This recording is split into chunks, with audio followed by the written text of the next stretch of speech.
Okay, so this is another one I'm gonna do. I'm gonna call this one the the sound alike ride.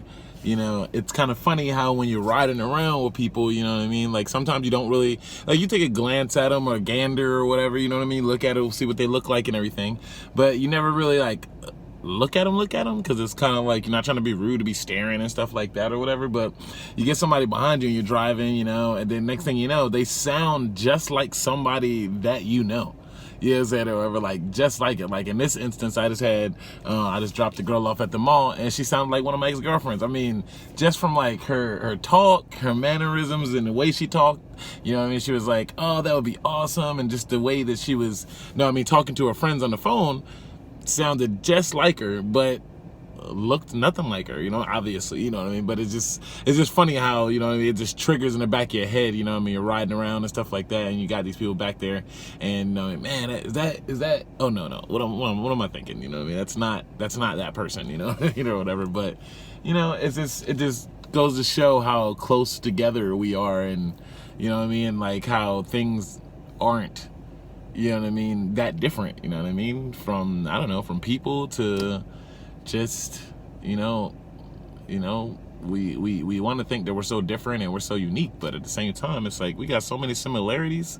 Women have so many similarities to other women, men have so many similarities to other men. We just don't know that we don't have those similarities because we're so disconnected and we so don't hang out with each other, and we're into our phones and things like that. We used to be more into each other, so we wouldn't mind talking to each other and finding out, oh, that person's got the same personality as me, or oh, me and that person's into whatever together.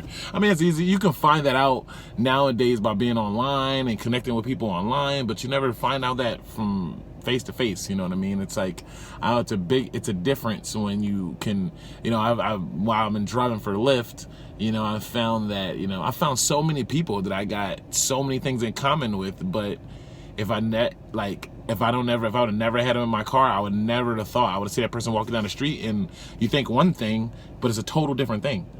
You think you know what I mean? Like you don't know, Then even sometimes when they get in the car, it's the same way. I gotta be the icebreaker, you know what I mean, or whatever. Because if I don't break the ice, they'll sit back there just not saying anything the whole time, and I don't know what they're thinking. I'm thinking maybe they think I'm the bad guy because I ain't saying nothing to them, you know what I mean? And I'm thinking up here they're the bad guy because they're not saying nothing to me, whatever.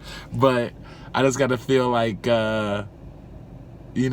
everybody's got that whole not knowing sense, but it's always like, who's going to be the person to break the ice? Who's going to be the person that, that puts themselves out there first to see if there's any potential of chat or potential of connection or anything, You don't have to have a deep connection like, oh man, that person is like, oh, my best friend. But just having that simple, that simple, 20-minute, 15-minute ride connection can mean the world. I don't know. Some of the people I've talked to have told me that I've, definitely made their day just from talking to them, and just, I don't know. I'm usually not negative, if I'm driving, I'm happy, I'm working for myself. Yeah, you know what I'm saying? So usually I'm happy in the sense to where, I don't really care about people in my car, and I'll talk to whoever is willing to listen, to talk to me. But, at the same time, if they're not willing to talk and they don't want to talk and nothing like that, right away I can usually pick up on that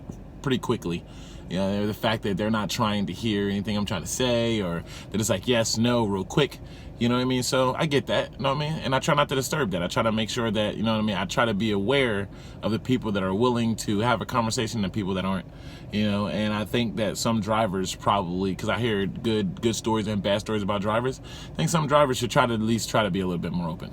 Anyway, I'm out here. Later.